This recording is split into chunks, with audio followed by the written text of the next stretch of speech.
그날 새벽 궁궐의 문이 거칠게 열렸습니다. 무장한 군사들의 발소리가 회랑을 가득 채웠고 비명과 칼 부딪히는 소리가 뒤섞였습니다. 한 아이가 유모의 품에 안긴 채 눈을 떴습니다. 4살, 아직 세상의 이치를 모를 나이였습니다. 아버지는 조선의 왕이었고 어머니는 온 나라를 뒤흔든 여인이었습니다. 하지만 단 하루 만에 모든 것이 무너졌습니다.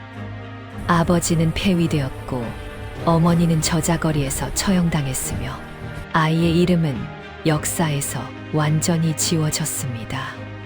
1506년 중종반정의 날, 우리는 연산군을 폭군으로 기억합니다. 장녹수는 나라를 망친 요부로 기록되어 있습니다. 하지만 아무도 묻지 않았습니다. 그들의 딸은 어떻게 되었을까? 부모의 죄를 짊어진 4살 아이는 그날 이후 어떤 삶을 살아야 했을까? 오늘 이야기는 조선 역사에서 단 한 줄로도 남지 않은 한 아이의 참혹한 생존기입니다. 중종반정이 일어난 날, 궁궐은 순식간에 아비규환이 되었습니다. 박원종, 성희안, 유순정이 이끄는 반정군이 창덕궁을 포위했고 연산군은 대전에서 끌려 나왔습니다. 왕비와 후궁들은 뿔뿔이 흩어졌고 아이들은 제각기 도망쳐야 했습니다. 그날 아침 장녹수는 이미 체포되어 있었습니다. 반정을 주도한 신하들은 그녀를 가장 먼저 제거해야 할 대상으로 지목했습니다. 저 여자가 왕을 혹하게 하여 나라를 이 지경으로 만들었다. 조정은 신속하게 판결을 내렸습니다. 장녹수는 백성들이 보는 앞에서 공개 처형되었습니다. 칼날이 내려지는 순간 그녀는 단 한 번도 눈물을 보이지 않았다고 합니다. 하지만 마지막 순간 그녀는 무언가를 중얼거렸다고 전해집니다. 아마도 딸의 이름이었을 것입니다. 반정이 성공한 직후 조정은 긴급 회의를 열었습니다. 연산군의 혈육을 어떻게 처리할 것인가? 이것은 단순한 문제가 아니었습니다. 왕족의 피를 이어받은 자들은 언제든 왕위 계승의 명분이 될 수 있었기 때문입니다. 성인 왕자들과 일부 후궁 소생의 자녀들은 유배되거나 사사되었습니다. 하지만 4살배기 소녀는 너무 어렸습니다. 백성들 앞에서 어린아이를 죽일 수는 없었습니다. 그렇다고 그냥 둘 수도 없었습니다. 연산군의 딸, 그것도 장녹수의 딸이라는 사실은 그 자체로 위험했습니다. 조정은 조용히 결정을 내렸습니다. 아이를 죽이지는 않되 완전히 지워버리자. 이름도 신분도 기록도 남기지 말라. 이것이 조선 왕조가 내린 가장 잔인한 판결이었습니다. 죽음보다 더한 형벌, 존재의 완전한 속어였습니다. 그날 이후 소녀의 흔적은 역사에서 완전히 사라집니다.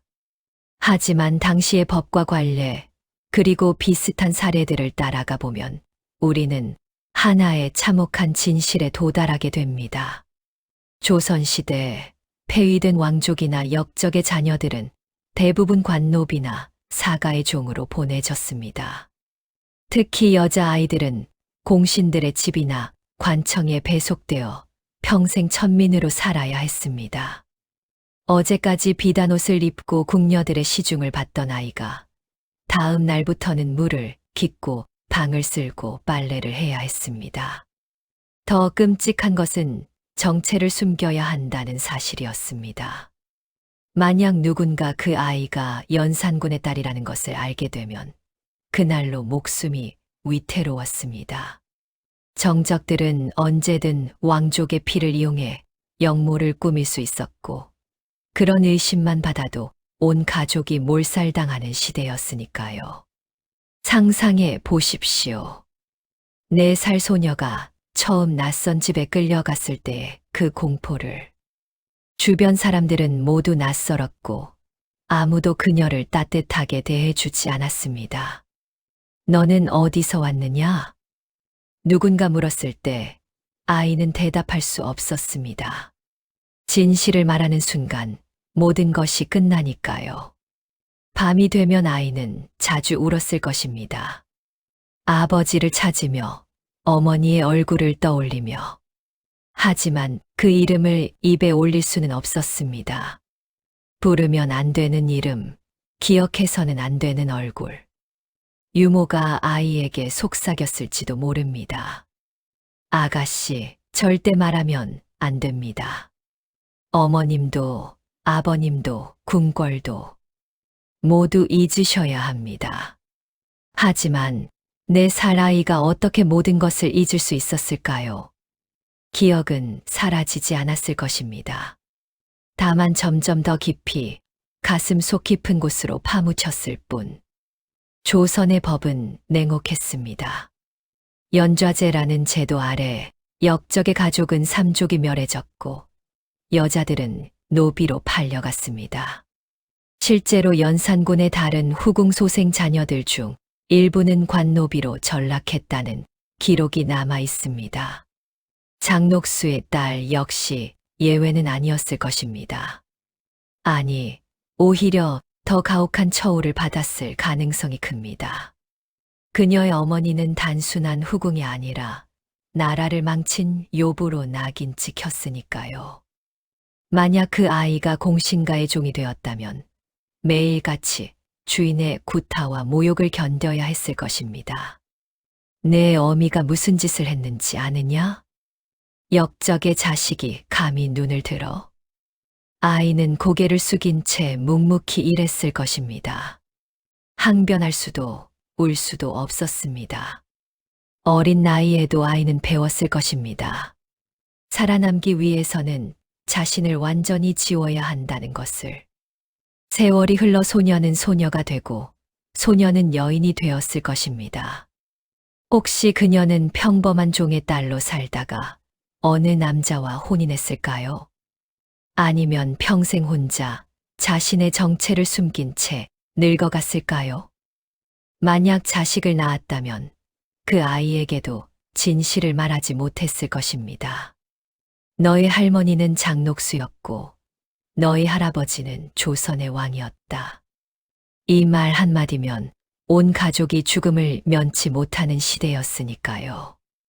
그렇게 그녀의 정체는 그녀 혼자만의 비밀로 남았고 결국 무덤까지 가져갔을 것입니다. 어쩌면 그녀는 임종의 순간에도 자신의 진짜 이름을 말하지 못했을지도 모릅니다. 마지막 숨을 거두며 그녀는 무엇을 생각했을까요? 궁궐의 비단 이불, 어머니의 따뜻한 품, 아버지의 웃음소리. 그 모든 것은 꿈처럼 아득했을 것입니다. 연산군은 폭군으로 기록되었습니다. 장녹수는 요부로 낙인 찍혔습니다. 하지만 그들의 딸은 아무것도 아니었습니다. 기록조차 되지 않은 존재였습니다. 정말 잔인한 사람은 누구였을까요? 연산군이었을까요? 아니면 부모의 죄를 이유로 아이의 인생을 통째로 지워버린 그 시대 자체였을까요? 조선은 말했습니다.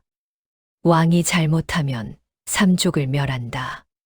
하지만 내 살아이가 무슨 잘못을 했습니까?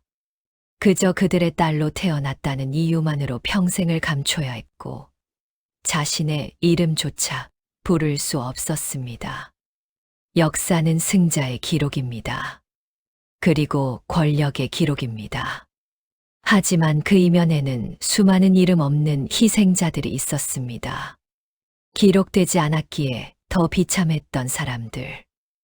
연산군과 장녹수의 딸은 그 중 한 명이었습니다. 지금도 어딘가에 그녀의 후손이 살고 있을지도 모릅니다. 자신이 조선 왕실의 피를 이어받았다는 사실도 모른 채 평범하게 살아가는 누군가. 혹은 그녀는 자식을 남기지 못하고 조용히 생을 마감했을 수도 있습니다. 어느 쪽이든 그녀의 삶은 우리에게 하나의 질문을 남깁니다. 권력의 끝에서 태어난 아이는 과연 행복할 수 있을까? 부모의 죄는 자식에게 대물림되어야 하는가? 오늘 우리가 기억해야 할 것은 연산군의 폭정도, 장녹수의 요부 행각도 아닙니다. 그보다는 그 시대가 만들어낸 가장 조용하고 가장 잔인한 희생자, 이름조차 남기지 못한 채 사라진 한 아이의 존재입니다. 역사에서 가장 불쌍한 사람은 항상 이름 없는 사람들이었습니다. 그리고 그 이름 없는 사람들의 이야기야말로 우리가 진짜 귀 기울여야 할 역사입니다. 4살 소녀는 오늘도 역사의 그림자 속에서 조용히 숨을 쉬고 있습니다. 우리가 기억하는 순간까지. 다음 시간에는 또 다른 역사 이야기로 찾아뵙겠습니다. 공감이 되셨다면 구독과 댓글로 마음을 나눠주세요.